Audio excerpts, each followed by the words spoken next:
Is this for real, or did the filmmakers hustle their audience? Welcome to MsMojo, and today we're counting down our picks for the top 10 things hustlers got factually right and wrong. For this list, we're taking a look at plot points in Hustlers that were fabricated for creative purposes and others that were shockingly accurate. Number 10. ATM arrest. True. When I was a kid, I always wanted to work with animals. I was close. One of the most poetic moments in Hustlers finds Jennifer Lopez's Ramona at an ATM where the police corner her. With the jig up, Ramona is given no choice but to let go of the cash she's holding. A scene so dramatically convenient may sound like a product of the screenwriter, but this is pretty much how matters went down. You know, Tony wouldn't let this happen. I'm gonna text him.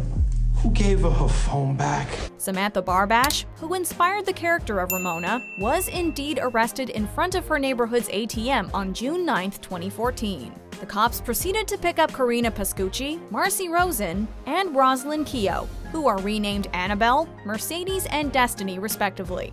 I didn't think what I was doing was wrong. Now, looking back, it's crazy. Just as Destiny and Ramona accused the other of being the mastermind, Keough and Barbash pointed their fingers at each other in reality. Number 9. Ramona was always in charge. False. The game is rigged, and it does not reward people who play by the rules. Destiny not only points her finger at Ramona, but also says that she was always in charge. Ramona certainly comes off as the ringleader in Hustlers, while Destiny is essentially her second in command. It's like robbing a bank, except you get the keys. Are you in? According to Jessica Pressler, who wrote the article the film is based on, Keough actually played a much more significant role on the business side. Please help! This is my husband! She kept their schemes running smoothly and networked with the credit card companies. Keough reportedly informed Pressler, quote, "I was on the phone with American Express half the time verifying his last 4 digits of social, his mother's maiden name, his last purchases, and their name and their location and how much was being charged." Then again, you could argue that Destiny is supposed to be an unreliable narrator. Number 8. Ketamine and MDMA were the drugs of choice. True. We were fed up with the clubs. We were fed up with the customers. We just said enough. To get a leg up on their so-called clients in the film, the ladies decide to drug them with a combination of ketamine and MDMA, or ecstasy. This mixture is chosen because men will be more inclined to open their wallets and forget about any poor decisions the next morning. You want them drunk enough to get their credit card, but sober enough to sign a check. It may be potentially fatal, but Destiny figures that they were probably doing drugs anyway. In real life, the ladies did in fact spike their clients' drinks with a dash of ketamine and MDMA. So what's the next thing you remember? Waking up in the hotel, and then there was a message left by American Express. They said there was excessive charges on your credit card. It was close to $100,000 on a place called Robert's Steakhouse. Can you please call us? That being said, Pressler never mentions if Barbash and Keough passed out in the kitchen while trying to perfect the formula. In any case, this was their go-to beverage. Number 7. The plea deal fiasco. False. Rosie was the first to take a plea deal. I had a child to take care of. I decided not to go to trial. I decided to just make it all stop. Keough really did accept a plea deal in order to avoid a harsher punishment, just as Destiny does in the film's third act. That ensuing confrontation between Destiny and Ramona, however, is 100% fiction. This scene proves to be an emotional highlight as Ramona blows up at Destiny for submitting to the authorities. In reality, this revelation was far less dramatic. Barbash didn't confront Keough outside of a police station. Keough didn't even tell her about the plea bargain in person. The irony of the story is that the two ringleaders, Samantha and Rosie, cooperated with law enforcement, and they ended up not getting any jail time. Barbash found out what Keough had done from another source and subsequently sent her a text reading, quote, "We heard you took a deal. Good luck." Since this is Hollywood, we can understand why the filmmakers wanted to juice up this plot point a little. Number 6. Destiny going to college and supporting her family. True. While a few details are tweaked, Destiny's backstory is more or less faithful to Keough's upbringing. I was always the black sheep of the family.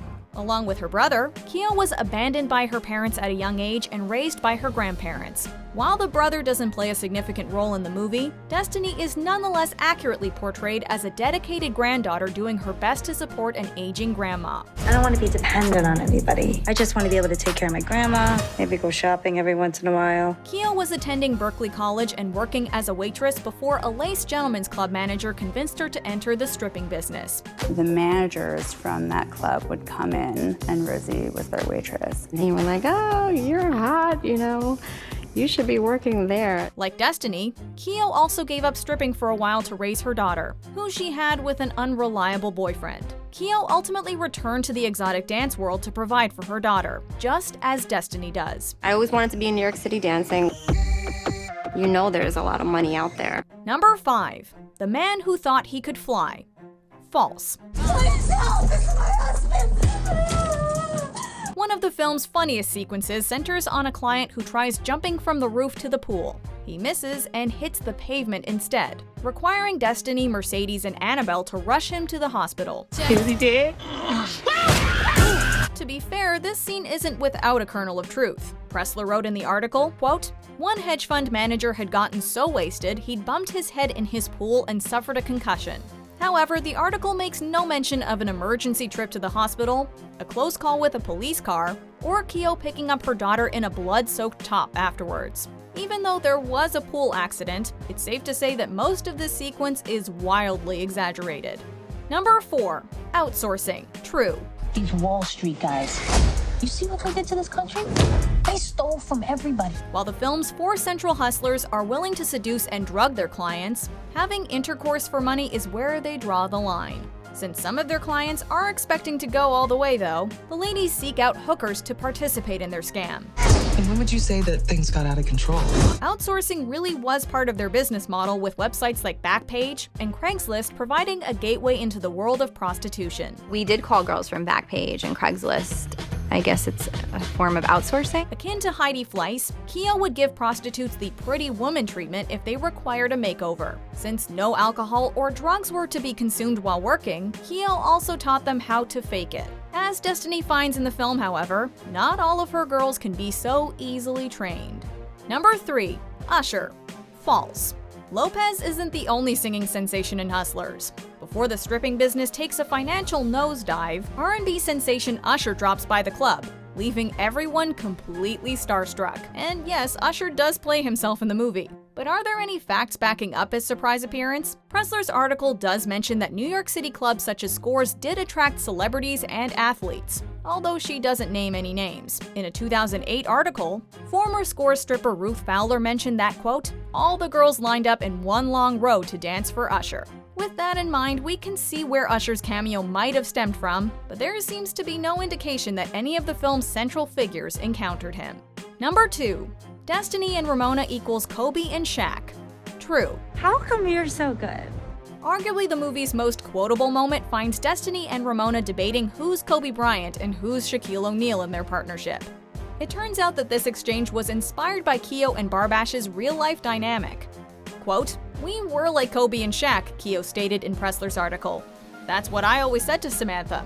We were untouchable." Just as Shaq and Kobe had their fair share of reported squabbles though, there are plenty of moments that test Destiny and Ramona's friendship. According to a Vulture article, the friendship between Keo and Barbash wasn't as deep as the movie suggests. Be that as it may, Keo and Barbash still ran their business like they were the hottest players on the court. She had connections with the hosts and the customers. She was a veteran and she was somebody you wanted to have on your side. Number 1. Ramona was a stripper. False. J-Lo portrayed me, so she didn't even reach out to the woman that she's portraying. I think that's a little, kind of degrading. Barbash reportedly isn't too happy with her character's representation in Hustlers. While she admitted to working as a Scores Gentlemen's Club hostess, Barbash told the New York Post that she, quote, "was never a stripper," and that it's defamation of character. This statement is contradicted in Pressler's article, which says that Barbash began dancing at age 19 and was still in the business when she met Keo at Larry Flint's Hustler Club almost a decade later. Nevertheless, Barbash allegedly claims that she had given up her dancing days by the time she started hustling. Barbash also asserted that she wasn't the masterful pole dancer Lopez portrays in the movie. Without J-Lo, they wouldn't even have a movie, to be honest. It's just, there is no storyline, it's just Jennifer. Even if certain liberties were taken, nobody can deny that Lopez commanded the pole like a boss. It looked so good. Boobs over here, butt over there. Honestly. Do you agree with our picks? Check out this other recent clip from MsMojo. And be sure to subscribe and ring the bell to be notified about our latest videos.